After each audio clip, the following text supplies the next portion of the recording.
Hi everyone! In today's video I will show you how to make it possible for our headphones to connect with multiple devices at the same time. Here's how to do it.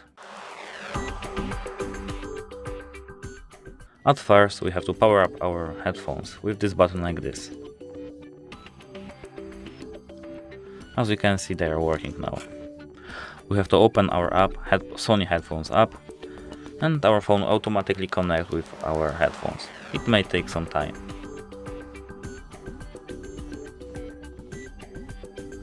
As you can see, we are now connected with our headphones.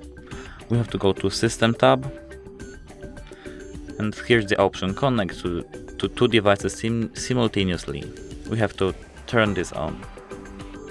OK, we have to click OK, and now we are reconnecting with our headphones. We have to click Connect, and now we can do it, but we have to wait for a second.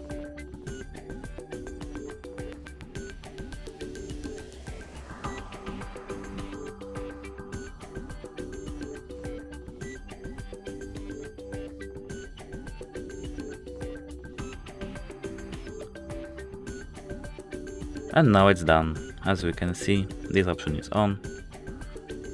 That's it for today. Like and subscribe for more of these types of videos. Leave a comment, leave a suggestion. Goodbye.